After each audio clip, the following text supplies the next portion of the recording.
기념하는 주연절은 이제 막바지에 이르고 있습니다.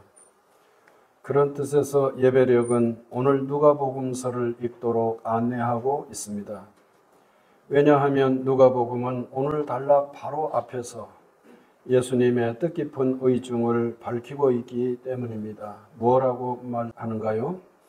예수께서 승천하실 기약이 차감해 예루살렘을 향하여 올라가기로 굳게 결심하시고 라고 51절에 말합니다. 즉 주연절의 꼭지점은 사순절의 시작으로 이어지는데 그 일은 예루살렘에서 진행될 일인 까닭입니다. 주연절의 끝도 예루살렘에 이르러서 되는 일이고 사순절의 시작도 예루살렘에 들어가시면서 되는 일인 것이기 때문입니다. 예수님은 그런 뜻에서 예루살렘을 향하여 굳이 발걸음을 옮기셨던 것입니다. 이에 곁들어 예수님의 이런 의지를 다시금 확인할 수 있는 단락이 오늘의 말씀입니다. 예루살렘을 향하시는 예수님의 뒤를 쫓는 일이 그들의 그만큼 엄중함을 일깨워 주시기 때문입니다. 주님은 주께서 예루살렘을 향하듯이 우리가 주님을 잘 따르기를 원하시는 그런 특별한 단락이 오늘 우리가 보는 누가복음의 말씀입니다. 성도 여러분, 여기서 우리가 특별히 주목할 점이 있습니다. 예수님과 문답하는 이들이 세 경우로 나오는데 여기에는 공통점이 있더라는 점입니다. 무엇인가 하면 이 세 경우 모두 그 결과를 알리지 않는다는 점입니다. 어떤 이가 와서 예수님을 따르겠다고 하자 주님은 말씀하시는데 그가 과연 따랐는지 아니면 떠나갔는지를 보여주지 않는다는 말입니다. 나머지 두 경우도 그들이 과연 어떤 태도를 보였는지를 오늘 본문은 전혀 말하지 않고 있습니다. 왜 이렇게 되는 걸까요? 이것을 우리가 먼저 주목하자는 것입니다. 아마도 제 자신이 짐작하기로는 주님을 따르는 일에 이 경우들이 표준이 될 것으로 여겼기 때문이 아닐까 싶습니다. 무슨 말인고 하면 누군가는 주님을 떠나갔고 또 누구는 주님을 따랐다는 그런 결과까지 알려준다면 이 이야기는 종결이 되는 것으로 여기기 쉬울 것입니다. 그리하여 이 일은 그때 예수님 당시 단 한 번 있었던 특별한 특수한 일로 생각하기가 쉽지 않겠느냐 하는 것입니다. 따라서 오늘 누가복음은 그 결말까지는 알리지 않음으로써 이 일은 그때의 일이면서도 오늘 우리의 일일 수 있으며 앞으로도 있을 일이라고 하는 것을 일깨워 주는 것이 아닐까 싶은 것입니다. 누군가는 따르겠다고 나서지만 주님은 엄격한 말씀을 듣게 하시고 그래서 주저할 것입니다. 또한 이번에는 주님께서 나를 따라오라고 하시지만 장사를 지내고 가겠노라 하거나 이별의 인사라도 나누고 주님을 따르겠습니다 라고 하는 이 말은 우리에게도 일어날 수 있는 일이더라는 것입니다. 이런 때 우리 주님은 무엇라고 말씀하십니까? 죽은 자들로 자기의 죽은 자들을 장사하게 하고 너는 가서 하나님의 나라를 전파하라. 손에 전기를 잡고 뒤를 돌아보는 자는 하나님의 나라에 합당하지 아니하니라고 말씀하십니다. 이 말씀들은 따르기를 원하는 이들에게 영원한 울림으로 남을 그런 말씀이 되겠습니다. 이 말씀들은 언제고 기억하고 헤아리고 되살릴 말씀이라는 뜻입니다. 우리가 다음으로 보아야 할 내용이 있습니다. 첫 번째 사람은 자기 주도적으로 주님을 따르겠다고 아뢰입니다. 길 가실 때에 어떤 사람이 여짜오되 어디로 가시든지 나는 따르리이다 라고 아뢰입니다. 우리는 이 사람처럼 하기가 쉬운 줄 압니다. 특히나 현대인은 개인의 주체적 의도를 강조하는 문화이기에 주님을 향해서도 이 사람처럼 할 수가 있다는 것입니다. 제가 작정하고 기도하겠습니다. 이렇게 말하는 그리스도인들이 많습니다. 제가 이번 일은 감당하겠습니다. 이렇게 말하는 분들도 있습니다. 하나님, 저에게는 이런 계획이 있습니다. 이런 소원이 있습니다. 이런 식으로 자신의 마음을 표하는 그리스도인들이 있을 수 있습니다. 가만히 헤아려 보면 이런 마음은 용한 마음이고 보기에는 아주 현대적이기까지 한 이 사람의 요청을 주님은 받으시고 예수님은 무엇라고 말씀하십니까? 예수께서 이르시되 여우도 굴이 있고 공중에 새도 집이 있으되 인자는 머리 둘 곳이 없도다 라고 말씀하십니다. 아마도 이 사람은 주님의 이 말씀에 실망하고 그만 주님 곁을 떠나가지 않았을까 싶습니다. 마가복음 10장 22절에 나오는 부자 청년처럼 말입니다. 그 사람은 재물이 많은 고로 이 말씀으로 인하여 슬픈 기색을 띠고 근심하며 가니라고 말합니다.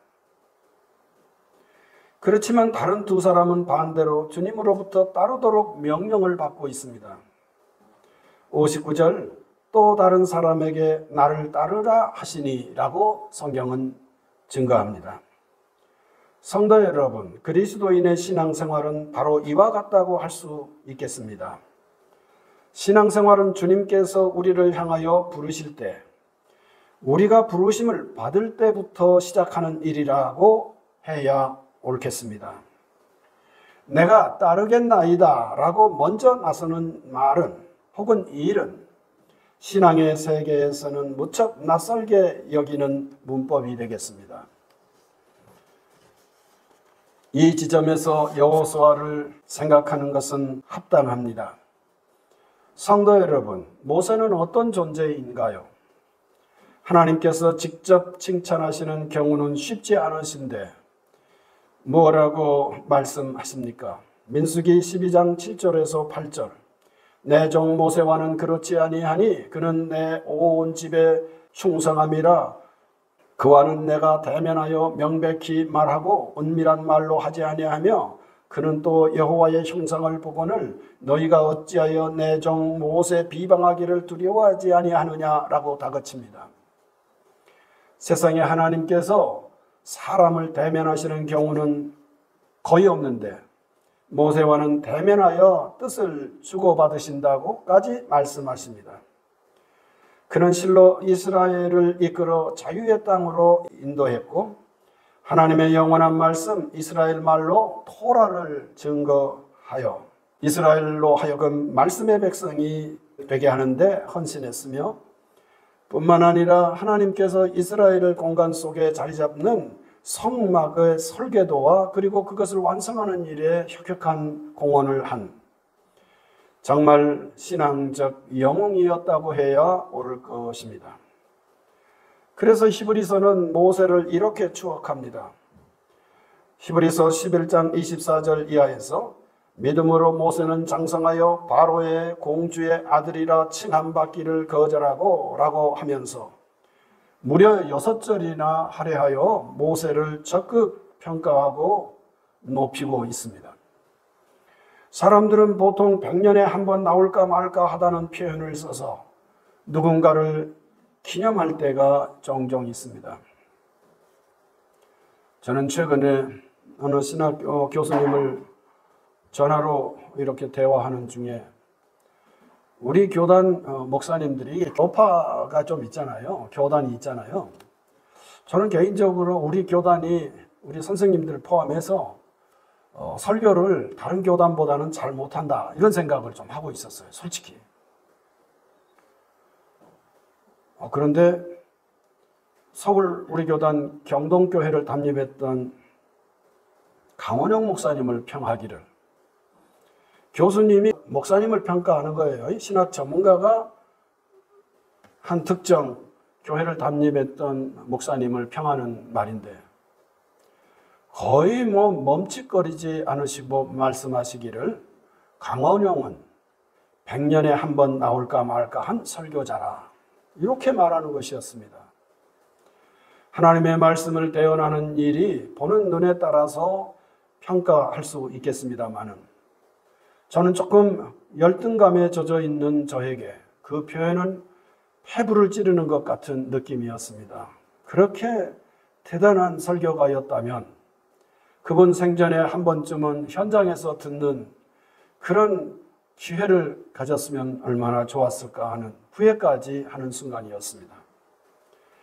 아무개가 탁월하다고 할 때 우리는 그 탁월함을 이렇게 비교해서 표현할 때가 종종 있습니다. 성도 여러분, 그렇다면 모세는 어떤 평가를 해야 옳을까요? 100년에 한 번 나올까 말까 한 그런 신앙적 위인일까요? 저는 100년에 나올 만한 그런 신앙적 위인이라고 표현하고 싶지 않습니다. 오히려 더 강조해서 1000년에 한 번 나올까 말까 한 인물이다라고 말하고 싶습니다. 모세는 그 정도로 대단한 인물이었다고 해야 옳을 것입니다. 아니나 다를까 모세는 아마도 1000년쯤 지나서 자기 생애 후에, 자기 삶을 감당한 후에, 한 1000년 정도 지난 후에 놀랍게도 예수님께서 변화산에 이르셨을 때 우리 성경은 예수님 앞에 구약의 인물들이 등장했다 하는데 누구를 꼽고 있습니까? 그렇습니다. 모세와 엘리야라고 표현합니다. 물론 이것은 아주 성경을 가리키는 아주 중요한 표현이긴 합니다만 문자 그대로 한번 생각해도 좋을 것 같아요. 모세가 1000년이 지나서 예수님의 면전에 이르러 주님과 대화를 나누었다라고 하는 것은 참으로 놀랍기 그지없고 모세는 그야말로 100년에 한 번 나올까 말까 한 인물이 아니라 그야말로 1000년쯤, 그걸 뭐라고 그러죠? 영어로 밀레니엄이라고 그러던가요? 밀레니엄을 상징하는 그런 인물이라고 해야 옳을 것입니다. 그야말로 모세는 약 1000년쯤 지나서 가나안 땅 다볼산에 현지하여 그가 얼마나 위대한 삶을 살았는지를 극적으로 증거한 셈입니다.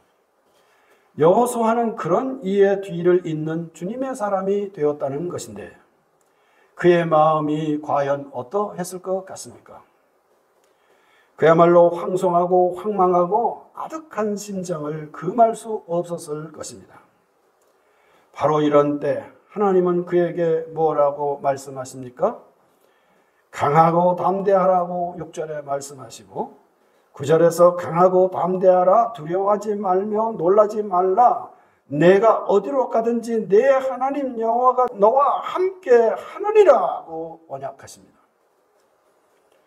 정말 자신이 모세의 뒤를 이을 만한 그런 인물일까 저 하면서 그야말로 깊은 그런 열등감이라고 할까, 여기에 젖어서 헤어나지 못하고 있는 여호수아를 향해 이렇게 하나님께서 친히 놀라운 말씀을 하십니다. 그리고 모세로 하여금 다시금 용기를 회복하고 그리고 모세의 뒤를 잇는 지도자의 길을 가도록 한다는 점입니다. 강하고 담대하라, 두려워 말라는 말씀이 이어지는 데는 바로 그가 얼마나 심적인 부담을 느끼고 있는지를 여실히 보여주는 셈입니다. 바로 이 마음자리가, 성도 여러분 주목해야 됩니다. 이 마음자리가 우리 신앙인의 자리라는 말씀입니다. 신앙은 내가 나서서 되는 일이 아니라 주께서 비로소 부르실 때 그에 맞추어 감당하는 일이라는 말씀, 오늘 우리가 듣는 말씀의 핵심입니다. 성도 여러분, 이것을 잘 기억하시기 바랍니다. 이 신앙의 일을 대표적으로 보여주는 이가 바로 베드로이겠습니다. 베드로는 주님으로부터 불리움을 받고 사도의 자리에 이른 이였습니다.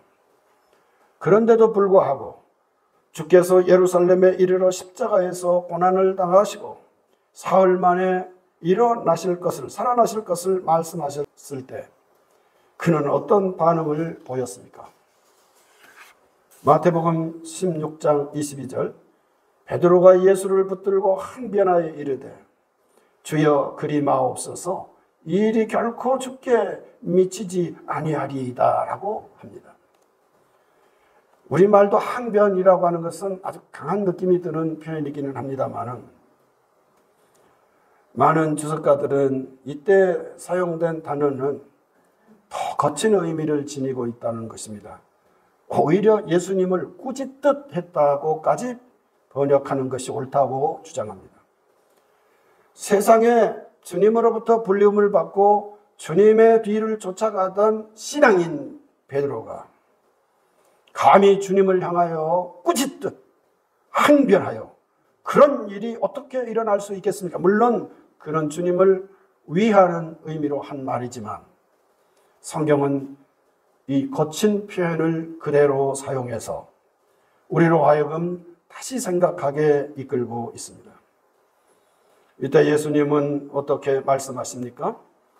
예수께서 돌이키시며 베드로에게 이르시되 사탄아 내 뒤로 물러가라. 너는 나를 넘어지게 하는 자로다. 내가 하나님의 일을 생각하지 아니하고 도리어 사람의 일을 생각하는도다 라고 지적하십니다. 여기서 아주 유명한 우리는 신앙적 공식을 발견하게 됩니다. 예수님보다 앞서면 무엇이 되고 사탄이 되고 예수님의 뒤에 서면 무엇이 된다? 제자가 된다. 제자의 길은 나를 앞세우는 게 아니고 주님을 쫓아가는 일임을 이처럼 분명하게 보여주는 말씀 단락입니다. 할렐루야. 그래서 바울 사도는 어떤 증언을 하고 있습니까? 고린도전서 15장 10절 그러나 내가 나 된 것은 하나님의 은혜로 된 것이니 내가 한 것이 아니요 오직 나와 함께 하신 하나님의 은혜로라고 놀랍게 표현합니다.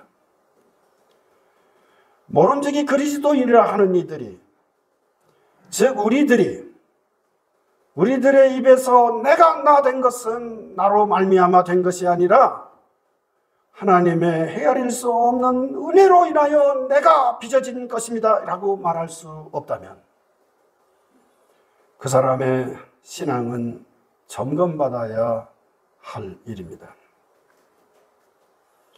우리는 주현절 막바지에 신앙의 기본을 다시 생각하며 우리 주님의 뒤를 온전히 따르기를 소원하고 있습니다. 주님은 죽은 자를 죽은 자들에게 맡기라고 하십니다. 주님을 쫓는 일이 그만큼 엄중하다는 뜻이겠습니다. 쟁기를 잡고 돌아보는 일도 주님을 따르는 일에는 가당치 않다고 하십니다.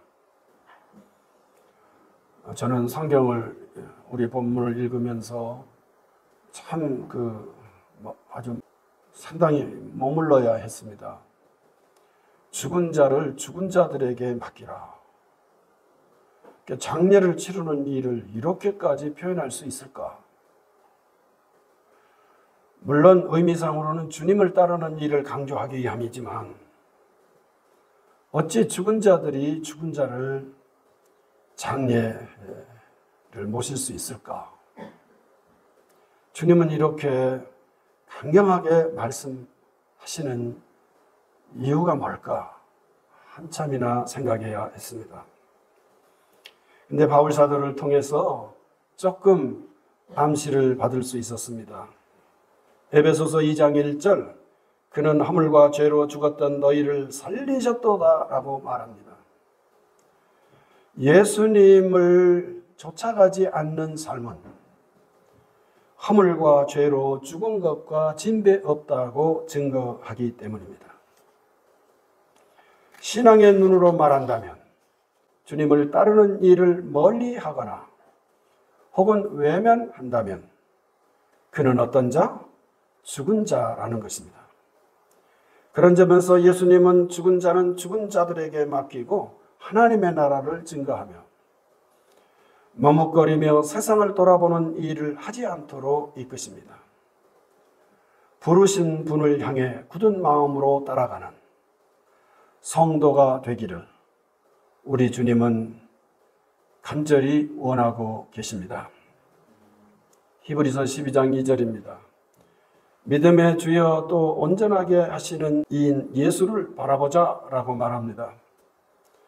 그런데 많은 요즘 우리말 번역들도 믿음의 주라는 말도 좋지만 믿음을 만드신 분으로 이렇게 번역하는 경우가 많습니다. 우리 예수님은 어떤 분인가 하니까 믿음을 만드신 분이고 그 믿음을 완성하시는 분이라는 말씀입니다. 저는 어느 날 이 말씀을 따라 신앙의 일들을 묵상하게 되었고 저는 그때 주께서 저에게 주신 영감이요 은혜였다고 생각합니다. 성도 여러분, 기도가 무엇입니까? 보통 기도는 내가 하는 것이라고 생각합니다. 그런데 성경을 천천히 읽으면 그리고 신앙의 철이 들고 보니 신앙의 철이 들은 것도 있더라고요. 신앙의 철이 들고 보니 기도는 누가 한다? 주님께서 하시는 것임을 알게 되더라고요. 왜냐하면 주님께서 언약을 하시며 내 이름으로 기도하라고 당부하셨기 때문입니다. 기도는 우리의 어떤 열심이나 정성으로 그 어떤 간절한 소원을 앞세워서 드리는 것, 그 요소가 없지 않지만 신앙의 철이 들고 보니까 그거는 기도가 아니고 기복은 될지언정 예수님께서 바라시는 기도는 아니구나. 우리가 사람인지라 우리의 소원을 아릴 수 있어요. 그렇지만 기도는 우리로부터 시작하는 것이 아니라 예수님의 언약으로부터 시작하는 거예요. 내 이름으로 간구하면 아버지께서 내 이름으로 이것을 시행하리라고 하는 언약 때문에 이 언약을 꼭 붙드는 이들이 기도하게 되더라는 거예요.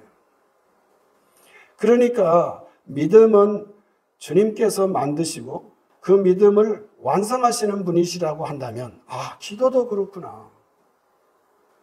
기도는 내가 만드는 게 아니고 기도는 주님께서 만드신 것이고 기도는 주님께서 스스로 완성하시는 것이구나. 내 안타까운 상황이 내 기도를 만드는 것이 아니라 주님의 언약이 우리로 하여금 기도하게 만들고 그리고 성령 하나님께서 우리에게 기름 부으셔서 그 기도가 온전히 우리 속에 이루어질 것을 믿는 일이구나. 기복과 기도는 한 글자 차이지만 의미는 천양지차이고 성경의 기도는 그야말로 무엇인지를 다시금 헤아리는 그걸 묵상하는 순간이었습니다. 주님께서 기도를 가르쳐 주시고 주님께서 기도하도록 언약하셨기에 앞서서 그렇게 베푸셨기에 우리는 쫓아가며 기도하는 그리스도인이 될 수 있더라는 것. 이것을 오늘 말씀을 대하면서 우리가 적용해 볼 수 있을 것입니다. 성도 여러분, 이런 내용은 여러 부문에 적용이 될 것입니다. 오늘 우리는 이렇게 주님 앞에 나와 예배드립니다. 우리 성도 여러분 한 분 한 분이 주님의 집에 들어오실 때 저는 감동을 받습니다. 이렇게 추운 날씨에 이렇게 이제는 봄 기운을 느낄 만한 때 그래서 추위가 더 새삼스러울 수밖에 없는 이런 때 우리 교우들은 추위를 무릅쓰고 주님의 집에 이르렀습니다. 최근에 어느 교회 장로님을 만나면서 저하고 생각이 달라서 한없이 안타까웠습니다마는 그분이 예배 드리는 것에 대한 열정은 정말 뜻밖이었습니다. 우리는 하나님께 예배 드리는 것을 최고의 가치로 여기는 그런 신앙의 무리입니다. 왜 목회자들이 우리 무리를 이해하지 못하는가요? 라는. 우리는 하루에도 여러 번 예배 드려야, 여기는 조금 생각이 저하고는 달랐습니다만 적어도 그분은 하루 중에 예배를 여러 번 드리는 것이 자기들의 존재 이유라는 것이에요. 그렇게 소중히 예배를 여기는 분을 참 이렇게 눈앞에서 볼 기회였고 제 나름대로 감동을 그 부분은 받았습니다. 그런데 성도 여러분, 예배가 그런 게 아니에요. 그분이 그 뜨거운 마음으로 삶을 다 희생하면서 하나님께 막 여러 번 주일 여러 번 새벽부터 그렇게 예배드리는 것이 저들의 예배 혹은 우리 모두의 예배를 성공하게 하는 것이 아니더라는 거예요. 그분은 그렇게 생각하는 것 같아요. 예배의 주인은 누굽니까? 하나님이십니다. 하나님께서 예배를 만드셨고 예배를 명하셨기에 우리가 예배를 드리는 것이지, 열심히 우리의 예배를 성공적으로 만드는 것은 아니더라는 거예요. 아주 반대로 생각을 해야 된다는 거예요. 오늘날 많은 교회들이 정말 영광스러운 예배를, 그러니까 하나님께서 예배를 만드시고 하나님께서 친히 성령 하나님으로 인하여 기름 부으셔서 그 예배를 받으시는 그 영광스러운 모습을 꿈꾸는 예배자들은 오늘날 지상에서 존재하는 많은 교회들의 그 뜨거운 예배를 보면서 하는 말이 있어요. 예배인가 쇼인가? 목사님들은 거의 PD와 같아요. 교회에서 예배를 연출하고요. 그런데 정말 예배를 통하여 하나님께 영광을 돌리고 그리고 그 예배 속에 참여하는 기쁨을 맛보기를 원하는 이들은 예배와 쇼를 구분할 수 있다는 것입니다. 성도 여러분, 이런 눈으로 보면 우리 신앙의 많은 부분들을 이렇게 다시금 헤아리고 점검할 수 있으리라고 믿습니다. 이제 막바지 주현절 한 주간의 삶을 감당하면서 나를 따라오라고 말씀하시는 주님, 굳이 따르겠다라고 하는 이 용한 마음을 지니고 있는 사람을 오히려 외면하듯 하시면서 따를 것을 당부하시고 그리고 그렇게 따라갈 줄 아는 신앙인을 소원하시는 예수님의 마음을 기억하시기를 기원합니다. 한 주간을 잘 감당해 가시기를 축복하며 기원합니다. 누구의 이름으로? 예수님의 이름으로. 거룩한